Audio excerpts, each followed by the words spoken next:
ಸಚಿವ ಕೆಎನ್ ರಾಜಣ್ಣ ಅವರಿಗೆ honey trap ಮಾಡಿದಂತಹ ಆರೋಪ ಏನಿತ್ತಲ್ಲ ಆ ಪ್ರಕರಣ ಸಂಬಂಧ ಸಿಐಡಿ ಅಧಿಕಾರಿಗಳಿಂದ ಕೇಸ್ನ ಅಂತಿಮ ವರದಿಯನ್ನ ಸಲ್ಲಿಕೆ ಮಾಡಲಾಗಿದೆ.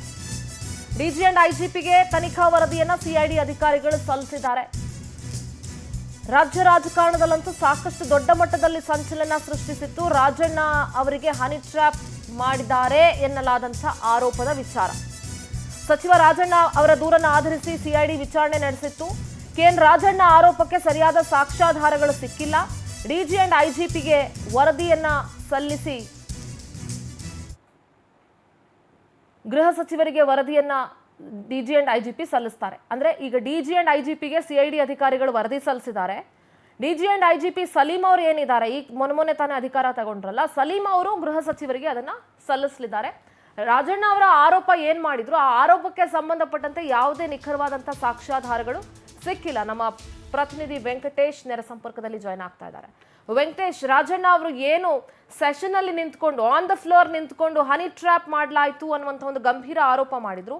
ಆ ಪ್ರಕರಣ ಸಂಬಂಧ ಈಗ ಸಿಐಡಿ ಅಧಿಕಾರಿಗಳು ಡಿಜಿ ಅಂಡ್ ಐಜಿಪಿ ಸಲೀಂ ಅವರಿಗೆ ವರದಿಯನ್ನ ಸಲ್ಲಿಸಿದ್ದಾರೆ ಅನ್ನುವಂಥ ಮಾಹಿತಿ. ಸದ್ಯ ಆ ವರದಿಯಲ್ಲಿ ಏನೆಲ್ಲ ಉಲ್ಲೇಖ ಮಾಡಿದ್ದಾರೆ ಅನ್ನೋದರ ಅಪ್ಡೇಟ್ಸ್ ಏನಾದ್ರು ಇದೆಯಾ, ಹೇಗೆ? ಸಿಂಧೂರ, ಈಗ ಈ ಪ್ರಕರಣ ಸಂಬಂಧಪಟ್ಟಂತೆ ಏನು ತನಿಖೆ ನಡೆಸಿದಂತಹ ಸಿಐಡಿ ಅಧಿಕಾರಿಗಳು ಈಗ ಅಂತಿಮ ವರದಿಯನ್ನು ಕೂಡ ಸಲ್ಲಿಕೆ ಮಾಡಿದ್ದಾರೆ. ಈ ವರದಿಯಲ್ಲಿ ಗೃಹ ಮಂತ್ರಿಗಳು ಮತ್ತು ಗೃಹ ಮಂತ್ರಿ ಇಲಾಖೆಯ ಕಾರ್ಯದರ್ಶಿಗಳಿಗೂ ಕೂಡ ಈ ಒಂದು ವರದಿ ಸಲ್ಲಿಕೆ ಆಗಿರುವಂಥದ್ದು. ಈ ವರದಿಯಲ್ಲಿ ಯಾವುದೇ ರೀತಿಯಾದಂಥ ಒಂದು ಸಾಕ್ಷಿ ಆಧಾರಗಳು ಕೂಡ ಸಿಗಲಿಲ್ಲ. ಯಾಕಂದರೆ ರಾಜಣ್ಣ ಅವರು ಒಂದು ಆರೋಪವನ್ನು ಮಾಡಿದ್ರು, ನನ್ನ ಮೇಲೆ ಹನಿ ಟ್ರ್ಯಾಪ್ ಮಾಡೋಕ್ಕೆ 2-3 ಬಾರಿ ಯತ್ನ ನಡೆದಿತ್ತು. ಆ ಸಂದರ್ಭದಲ್ಲಿ ಓರ್ವ ಯುವತಿ ಹಾಗೂ ಗಡ್ಡಧಾರಿ ಯುವಕ ಬಂದಿದ್ದ. ಆ ಸಂದರ್ಭದಲ್ಲಿ ಆ ಯುವತಿಗೆ ನಾನು ಹಲ್ಲೆಯನ್ನು ಕೂಡ ಮಾಡಿ ಅಂದರೆ ಬೈದು ಕೂಡ ಕಳಿಸಿದ್ದೆ.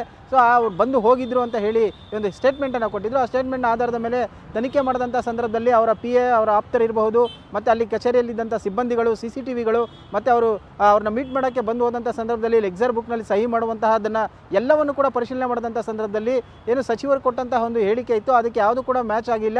ಸೊ ಹಾಗಾಗಿ ಈ ತನಿಖೆಯ ಸಂದರ್ಭದಲ್ಲಿ ಯಾವುದೇ ಸಾಕ್ಷಿಗಳು ಕೂಡ ಇದುವರೆಗೂ ಕೂಡ ಸಿಗಲಿಲ್ಲ. ಹಾಗಾಗಿ ಏನು ಅವರು ಒಂದು ಸ್ಟೇಟ್ಮೆಂಟನ್ನು ಕೊಟ್ಟಿದ್ರು, ಆ ಸ್ಟೇಟ್ಮೆಂಟ್ನ ಆಧಾರದ ಮೇಲೆ ತನಿಖೆಯನ್ನು ಮಾಡಿ ವರದಿಯನ್ನು ಕೊಟ್ಟಿದ್ದಾರೆ. ಇನ್ನು ಈ ತನಿಖೆಯನ್ನು ಮುಂದುವರಿಸೋದಕ್ಕೂ ಕೂಡ ಸಚಿವ ರಾಜಣ್ಣ ಅವರಿಗೆ ಇಷ್ಟ ಇಲ್ಲ. ಹಾಗಾಗಿ ಈ ಪ್ರಕರಣಕ್ಕೆ ಸಂಬಂಧಪಟ್ಟಂತೆ ನನ್ನ ಬಳಿ ಇರುವಂಥದ್ದು ಇಷ್ಟೇ ಮಾಹಿತಿ ಅಂತ ಕೂಡ ಹೇಳಿರುವಂಥದ್ದು. ಹಾಗಾಗಿ ಈ ದಾಖಲೆಗಳ ಸಹಿತವಾಗಿ ಏನು ರಹಿತವಾಗಿ ಈ ಒಂದು ರಿಪೋರ್ಟ್ ಅನ್ನು ಕೂಡ ಸಬ್ಮಿಟ್ ಮಾಡಿರುವಂಥದ್ದು. ಸಿಂಧೂರ, ಥ್ಯಾಂಕ್ ಯು ವೆಂಕಟೇಶ್ ನಿಮ್ಮೆಲ್ಲ ಡೀಟೇಲ್ಸ್ಗಾಗಿ.